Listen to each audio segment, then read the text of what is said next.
Bienvenue sur Maison de la prière de la foi. Aujourd'hui, découvrez l'histoire fascinante d'Achitophel, le conseiller le plus brillant du roi David, dont la sagesse était comme la parole de Dieu. Mais comment un homme si sage a-t-il pu tomber dans la trahison et finir tragiquement? Cette histoire bouleversante nous rappelle que Dieu peut transformer nos erreurs en miracles. Si vous croyez que Dieu peut encore changer nos vies, abonnez-vous et likez cette vidéo. Restez jusqu'à la fin pour une révélation puissante.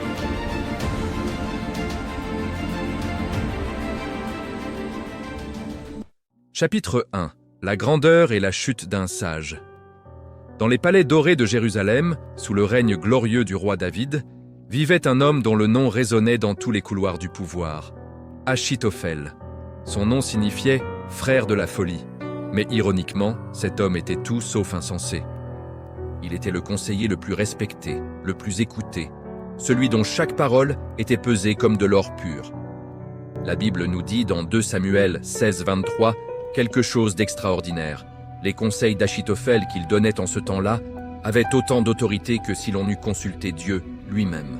Imaginez cela, mes frères et sœurs. Quand Achitophel parlait, c'était comme si Dieu lui-même avait parlé.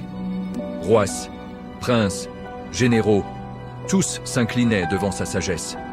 Dans une époque où la guerre et la diplomatie exigeaient des décisions rapides et justes, Achitophel était l'oracle vivant du royaume. Mais qui était vraiment cet homme?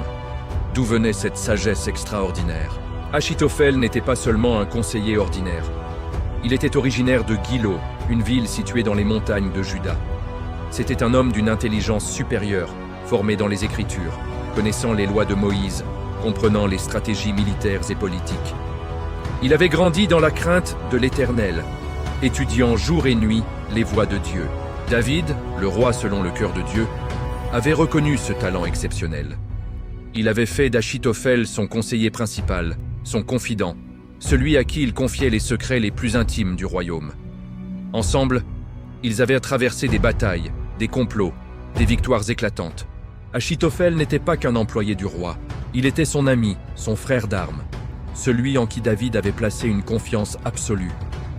Mais voici où l'histoire prend une tournure dramatique, mes bien-aimés. Car derrière cette façade de sagesse et de respectabilité, se cachait une blessure profonde, une amertume qui grandissait silencieusement dans le cœur d'Achitophel. Cette blessure avait un nom, Bath-sheba. Oui, vous avez bien entendu. Achitophel était le grand-père de Bath-sheba, cette femme magnifique que David avait prise pour femme après avoir commis l'adultère avec elle et fait tuer son mari Uri le Héthien. Imaginez la douleur d'Achitophel. Lui, le conseiller sage et respecté, avait vu sa propre petite-fille déshonorée par son roi. Il avait vu le scandale éclabousser sa famille. Il avait vu Uri, un homme juste et loyal, assassiné par trahison sur ordre du roi qu'il servait fidèlement. Que pouvait faire Achitophel? Se rebeller ouvertement contre David? Impossible. David était loin de l'Éternel, le roi choisi par Dieu lui-même. Dénoncer publiquement le péché du roi aurait été une trahison punissable de mort. Alors Achitophel a fait ce que beaucoup d'entre nous font. Il a gardé le silence extérieur, mais intérieurement, le poison de l'amertume commençait son œuvre destructrice. Les années passèrent. Achitophel continuait à conseiller David, mais quelque chose en lui était mort. Chaque fois qu'il voyait Bath-sheba dans le palais, maintenant reine et mère de Salomon, il se rappelait le déshonneur. Chaque fois qu'il s'inclinait devant David, il se rappelait l'injustice. Son cœur, autrefois rempli de loyauté et de sagesse divine, se remplissait lentement de ressentiment et de désir de vengeance. C'est alors qu'apparut sur la scène un jeune homme ambitieux et charismatique. Absalom, le fils de David, le beau comme le jour, avec une chevelure magnifique qui faisait l'admiration de tout Israël, Absalom était aussi intelligent que séduisant. Mais lui aussi portait une blessure. David avait négligé de le discipliner après qu'Absalom eut tué son frère Amnon pour venger le viol de leur sœur Tamar. Absalom commença à comploter contre son propre père. Pendant 4 années, il vola subtilement le cœur des hommes d'Israël. Il se tenait à la porte de la ville, accueillant ceux qui venaient chercher justice auprès du roi. « Si seulement j'étais juge en Israël, leur disait-il avec un sourire charmeur, je rendrais justice à chacun. » Il embrassait les gens, les écoutait, leur promettait un règne meilleur. Lentement mais sûrement, il construisait une armée de partisans mécontents. Et c'est là qu'Achitophel vit son opportunité. Quand Absalom lança sa rébellion ouverte, quand il se proclama roi à Hébron, Achitophel prit la décision qui allait sceller son destin. Il abandonna David et rejoignit Absalom. Imaginez le choc. Le conseiller le plus fidèle, l'ami le plus proche, l'homme en qui David avait placé sa confiance absolue pendant des décennies. Cet homme venait de trahir son roi. La Bible nous dit dans 2 Samuel 15:31, « On vint dire à David, Achitophel est avec les conjurés aux côtés d'Absalom. » Quand David apprit cette nouvelle, il ne pleura pas la perte de ses palais, ni même la perte de son trône. Non, il pleura la trahison de son ami. Dans le psaume 55, écrit dans cette période douloureuse, David crie son angoisse. « Ce n'est pas un ennemi qui m'outrage, je le supporterai. Ce n'est pas mon adversaire qui s'élève contre moi, je me cacherai devant lui. C'est toi qui étais mon égal, mon confident et mon ami. » Ensemble, nous vivions dans une douce intimité. Ces mots résonnent avec une douleur profonde. La trahison d'un ennemi est supportable, mais la trahison d'un ami intime déchire l'âme. David avait partagé ses secrets les plus profonds avec Achitophel. Ils avaient prié ensemble, mangé ensemble, ri ensemble. Et maintenant, cet homme qu'il aimait comme un frère marchait aux côtés de son fils rebelle pour le détruire. Mais pourquoi Achitophel a-t-il fait cela? Était-ce uniquement pour venger Bathsheba? Ou y avait-il quelque chose de plus profond? Peut-être que l'amertume avait tellement gangrené son cœur qu'il ne pouvait plus voir clairement. Peut-être que l'orgueil s'était glissé en lui. Après tout, si ses conseils étaient comme la parole de Dieu, pourquoi ne serait-il pas lui-même au centre du pouvoir? La Bible ne nous donne pas toutes les réponses sur ses motivations, mais elle nous montre clairement les conséquences de ses choix. Car voyez-vous, mes frères et sœurs, Achitophel avait oublié une vérité fondamentale. David n'était pas sur le trône par accident. C'était Dieu qui l'y avait placé, et touché à loin de l'Éternel, c'était touché à Dieu lui-même. Quand Absalom et ses troupes entrèrent triomphalement dans Jérusalem, quand David dut fuir piètre nu, la tête couverte de cendres, en signe de deuil, pleurant, en montant le mont des Oliviers. Achitophel se tenait aux côtés d'Absalom, savourant sa victoire. Le palais était pris, le trône semblait à portée de main. Absalom se tourna vers son nouveau conseiller et lui demanda « Que me conseilles-tu de faire ?»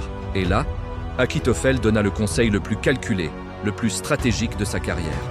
Il dit à Absalom, dans 2 Samuel 16:21, « Va vers les concubines de ton père qu'il a laissées pour garder la maison.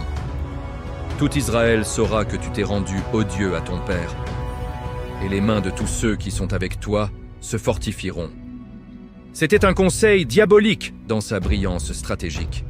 En prenant publiquement les concubines de son père, Absalom commettrait un acte tellement outrageant, tellement irréversible, qu'il n'y aurait plus de possibilité de réconciliation. Ses partisans comprendraient qu'il n'y avait plus de retour en arrière possible, et ils combattraient avec la férocité des hommes qui savent qu'ils doivent vaincre ou mourir. Absalom suivit ce conseil. Une tente fut dressée sur le toit du palais, visible de tout Jérusalem, et là, à la vue de tout Israël, il déshonora les femmes de son père. C'était l'accomplissement d'une prophétie que Nathan avait prononcée contre David après son péché avec Bathsheba. « Voici, je vais faire surgir de ta propre maison le malheur contre toi, et je prendrai sous tes yeux tes femmes pour les donner à un autre. » Le péché de David revenait le hanter, et Achitophel était l'instrument de ce jugement. Mais dans sa soif de vengeance, Achitophel ne réalisait pas qu'il était en train de devenir exactement ce qu'il détestait. Un homme qui utilisait les autres pour satisfaire ses propres ambitions, qui piétinait l'honneur des innocents pour atteindre ses objectifs. Puis vint le moment décisif. Achitophel donna un deuxième conseil à Absalom, et celui-ci était encore plus dangereux que le premier. « Laisse-moi choisir 12 000 hommes, je me lèverai et je poursuivrai David cette nuit même. Je le surprendrai pendant qu'il est fatigué et découragé, je l'épouvanterai, et tout le peuple qui est avec lui s'enfuira. Je frapperai seulement le roi, et je ramènerai à toi tout le peuple. » C'était le coup de grâce parfait. David était affaibli, démoralisé, en fuite avec seulement quelques centaines d'hommes fidèles.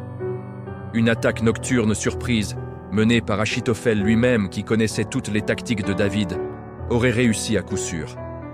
David aurait été tué, la rébellion aurait triomphé sans grande effusion de sang, et Absalom serait monté sur le trône. Absalom et tous les anciens d'Israël approuvèrent ce plan. C'était brillant, c'était imparable, c'était exactement ce que David craignait le plus. Car souvenez-vous, quand David avait appris qu'Achitophel s'était joint à la rébellion, il avait prié une prière simple mais puissante. Éternel, réduis à néant les conseils d'Achitophel. Et Dieu, dans sa souveraineté, avait déjà mis en place la réponse à cette prière. Mes frères et sœurs, c'est ici que nous voyons la main de Dieu à l'œuvre. Quand tout semble perdu, quand les sages de ce monde complotent contre les enfants de Dieu, notre Père Céleste a déjà la solution. Si cette histoire vous touche, si vous croyez que Dieu intervient encore aujourd'hui dans nos situations impossibles, n'oubliez pas de liker cette vidéo et de vous abonner à Maison de la Prière de la Foi. Partagez aussi ce message d'espoir avec ceux qui ont besoin d'être encouragés. Et restez avec nous pour le chapitre 2, où vous découvrirez comment Dieu a renversé les plans du plus sage des hommes. Chapitre 2. Quand Dieu renverse les plans des sages. Mes bien-aimés, nous voici au moment le plus crucial de cette histoire extraordinaire. Achitophel, le conseiller le plus brillant d'Israël, venait de proposer le plan parfait pour détruire David. Absalom et tous les anciens avaient approuvé. Les soldats étaient prêts. Les chevaux étaient scellés. Dans quelques heures, Achitophel partirait avec 12 000 hommes pour capturer et tuer le roi David dans son sommeil. Mais il y avait un homme dans cette assemblée qui n'avait pas encore parlé. Son nom était Hushai, et il était l'ami secret de David, infiltré dans le camp d'Absalom précisément pour contrecarrer les conseils d'Achitophel. Quand David avait fui Jérusalem en pleurant, il avait rencontré Hushai qui voulait le suivre en exil. Mais David, dans sa sagesse, lui avait dit « Non, retourne dans la ville et dis à Absalom « Ô roi, je serai ton serviteur. J'étais autrefois le serviteur de ton père, mais je serai maintenant ton serviteur. Ainsi tu réduiras à néant pour moi les conseils d'Achitophel. » C'était la réponse de Dieu à la prière de David. Hushai était l'instrument divin placé au bon endroit, au bon moment, pour accomplir la volonté de l'Éternel. Et maintenant, le moment était venu pour lui d'agir. Absalom se tourna vers Hushai et lui demanda « Que dis-tu de ce conseil? Devons-nous faire ce qu'Achitophel propose ?» C'était la question qui allait changer le cours de l'histoire.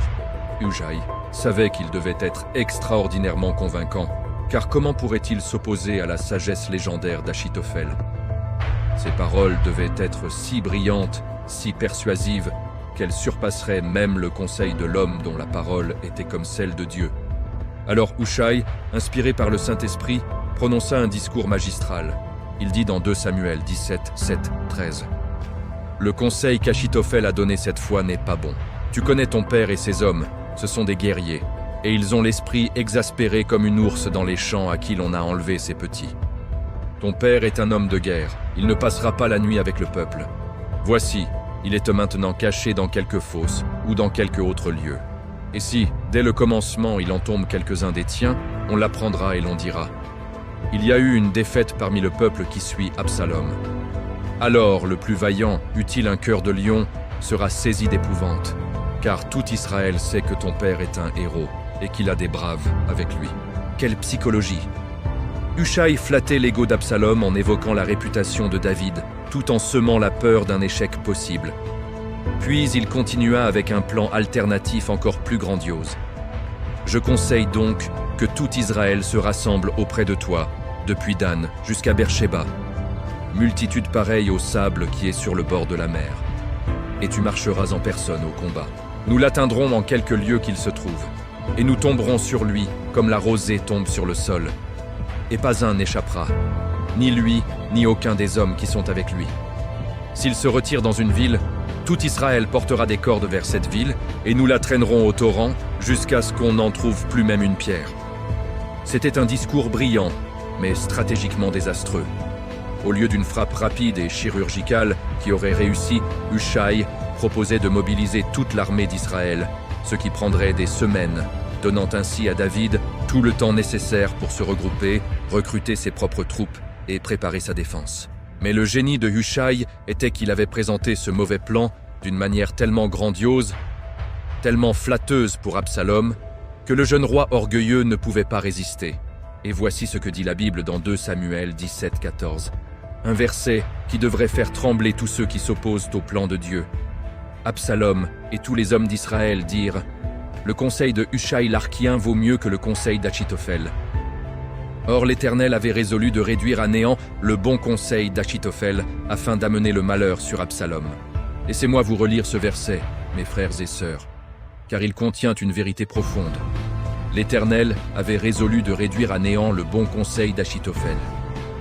La Bible elle-même reconnaît que le conseil d'Achitophel était bon, qu'il aurait fonctionné, qu'il aurait réussi. Mais Dieu, dans sa souveraineté absolue, a aveuglé les yeux d'Absalom et de ses conseillers pour qu'ils choisissent le mauvais plan. C'est exactement ce que dit Proverbe 21, 30, 31. Il n'y a ni sagesse, ni intelligence, ni conseil en face de l'Éternel. Le cheval est équipé pour le jour de la bataille, mais la délivrance appartient à l'Éternel.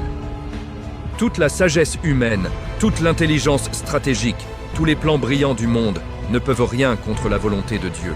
Quand Dieu dit non, c'est non, peu importe qui s'y oppose. Et à ce moment précis, dans cette salle du palais de Jérusalem, Achitophel comprit.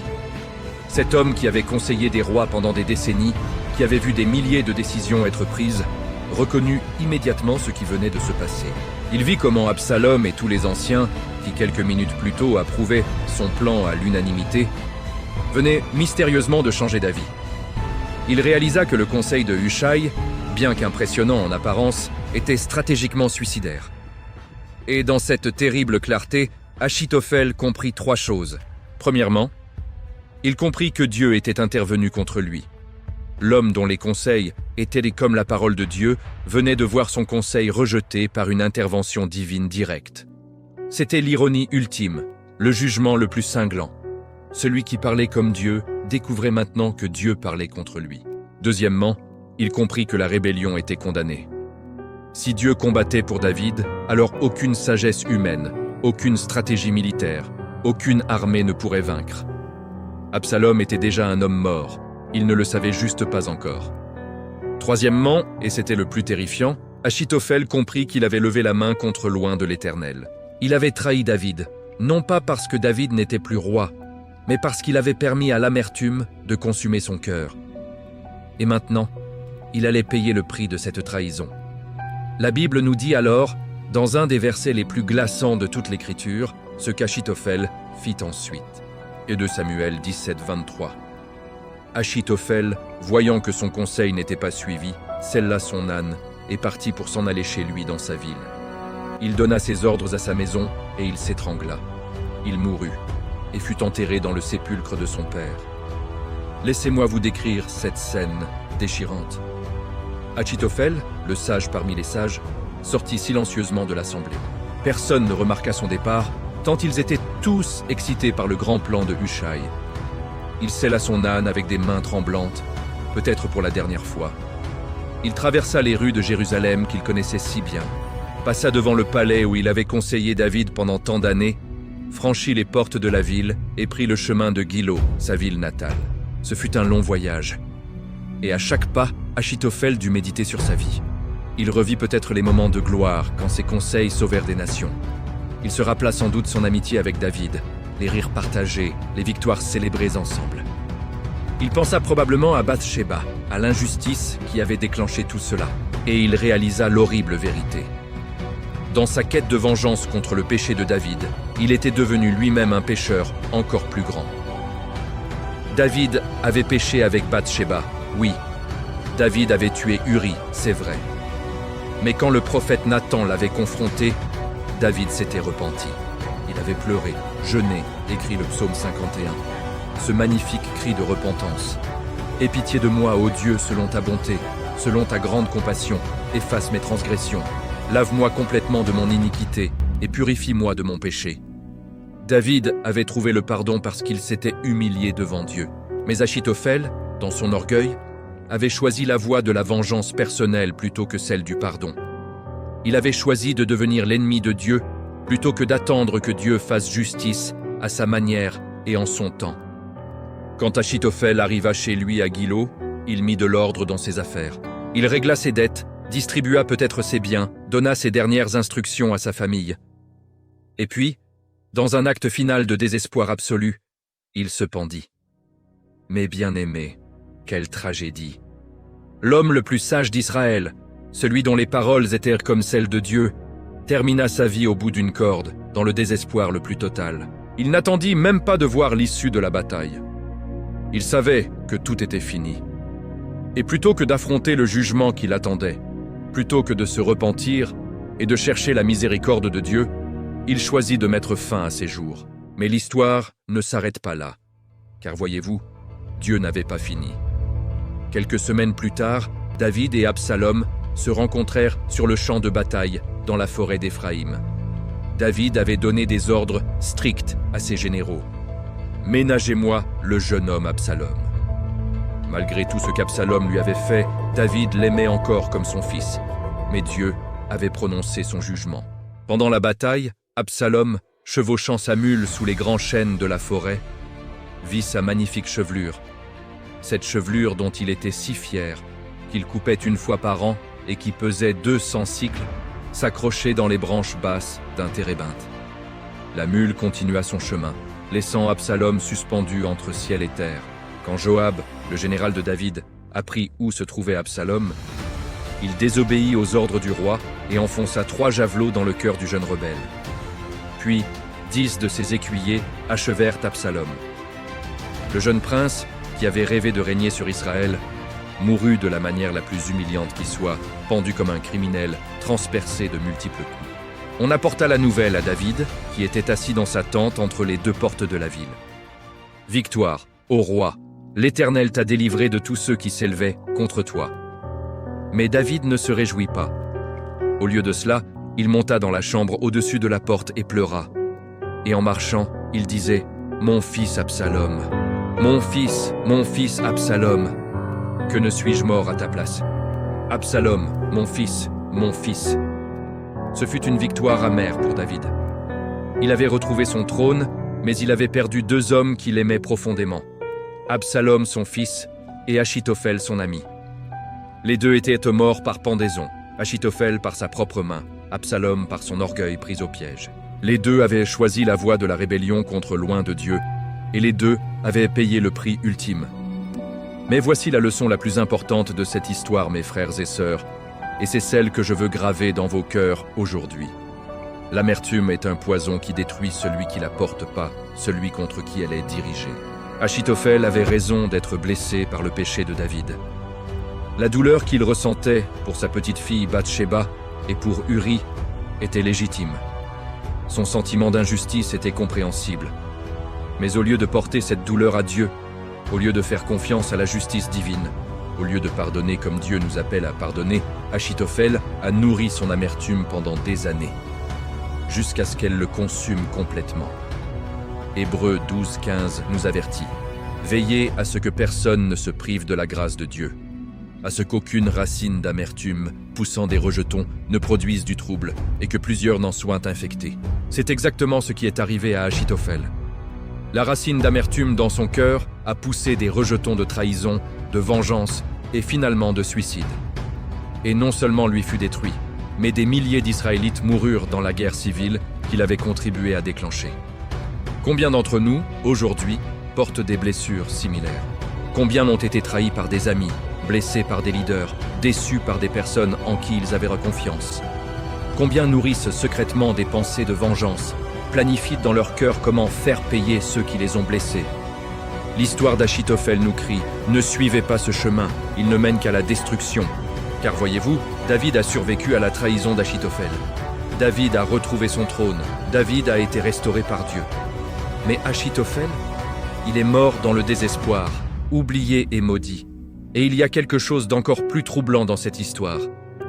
Achitophel préfigure une autre trahison, un autre conseiller qui vendrait son maître pour de l'argent et finirait pendu. Oui, mes bien-aimés, je parle de Judas Iscariote. Regardez les parallèles. Achitophel était le confident de David. Judas était l'un des 12 disciples de Jésus. Achitophel a trahi David avec un baiser symbolique de loyauté. Judas a trahi Jésus avec un vrai baiser au jardin de Gethsémané. Achitophel a reçu des récompenses pour sa trahison. Judas a reçu 30 pièces d'argent. Achitophel a mis de l'ordre dans ses affaires avant de mourir. Judas a renvoyé l'argent au prêtre. Et les deux sont morts pendus, dans le désespoir le plus total. Mais voici la différence cruciale. Alors que David pleurait la trahison d'Achitophel et désirait le pardon de son ami, Jésus, le fils de David, est allé encore plus loin. Sur la croix, alors que ceux qui l'avaient trahi et crucifié se moquèrent de lui, Jésus pria « Père, pardonne-leur, car ils ne savent pas ce qu'ils font. » C'est là le véritable pouvoir du pardon, mes bien-aimés. Jésus nous montre qu'il y a toujours une voie de sortie de l'amertume, toujours une possibilité de rédemption, toujours une chance de choisir la grâce plutôt que la vengeance. Même Judas aurait pu être pardonné s'il était venu à Jésus avec un cœur repentant plutôt que de se pendre dans le désespoir. Et c'est le message que je veux vous laisser aujourd'hui. Peu importe à quel point vous avez été blessé, peu importe la profondeur de la trahison que vous avez vécue, Dieu peut encore transformer votre douleur en témoignage, votre blessure en victoire, votre amertume en bénédiction. David a été trahi, mais il a pardonné.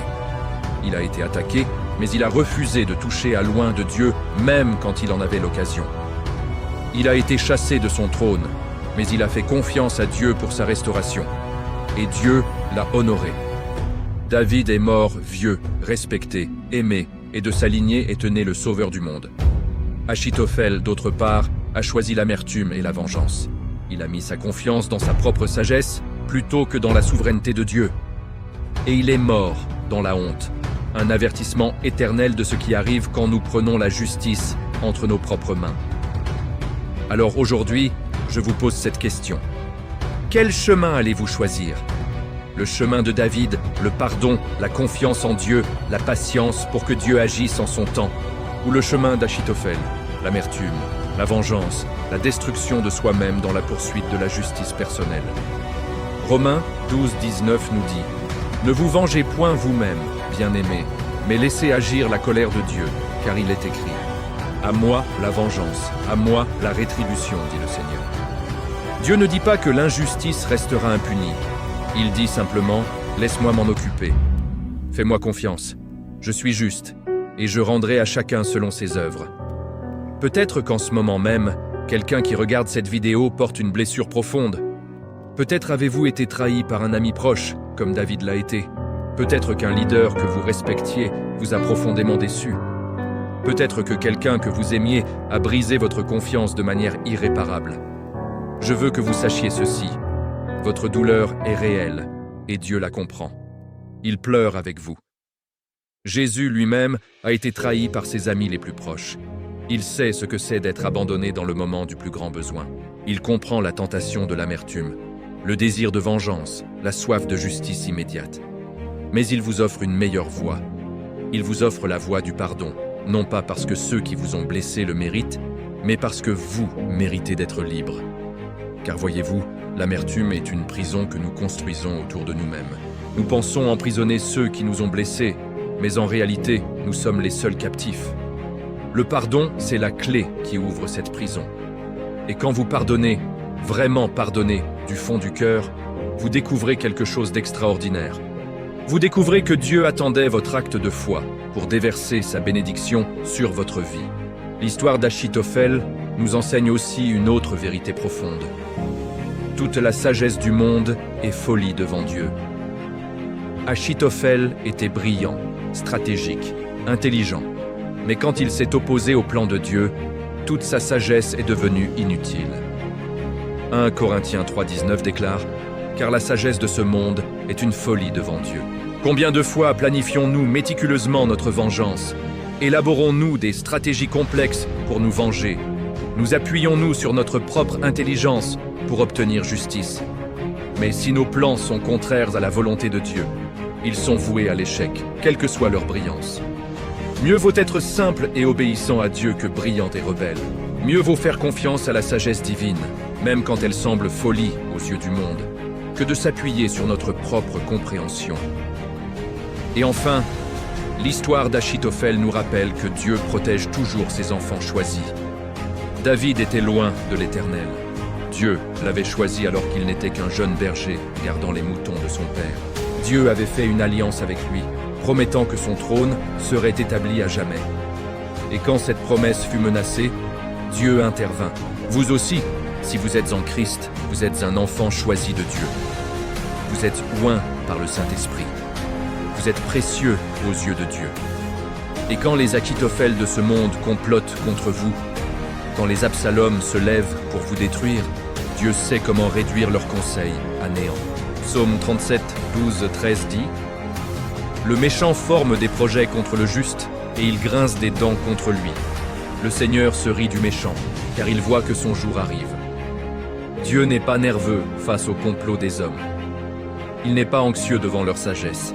Il se rit d'eux, car il sait que leur jour de jugement approche. Alors aujourd'hui, je vous encourage, lâchez prise de votre amertume. Abandonnez vos plans de vengeance. Remettez votre cause entre les mains du Dieu juste et regardez-le combattre pour vous. Car Dieu peut encore changer nos vies. Il peut transformer les cœurs les plus endurcis. Il peut guérir les blessures les plus profondes. Il peut restaurer ce qui semblait perdu à jamais. Le Dieu qui a protégé David face à Achitophel et Absalom est le même hier, aujourd'hui et éternellement. Il est vivant.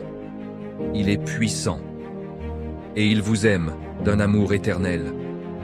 Ne laissez pas votre histoire se terminer comme celle d'Achitophel, dans le désespoir et la défaite. Choisissez plutôt le chemin de David, le chemin du pardon, de la foi et de la victoire finale. Car avec Dieu, toutes choses sont possibles. Mes frères et sœurs, si ce message a touché votre cœur, si vous croyez que Dieu peut transformer votre douleur en victoire, montrez-le. Likez cette vidéo maintenant. Abonnez-vous à Maison de la prière de la foi pour plus de messages d'espoir et de transformation. Partagez cette histoire puissante avec quelqu'un qui a besoin d'entendre que Dieu n'a pas fini avec lui. Laissez un commentaire pour nous dire comment Dieu vous parle à travers cette histoire. Et surtout, priez avec nous maintenant. Seigneur Jésus, guéris-moi de toute amertume. Aide-moi à pardonner comme tu as pardonné. Transforme ma douleur en témoignage. Au nom de Jésus. Amen. Que Dieu vous bénisse abondamment.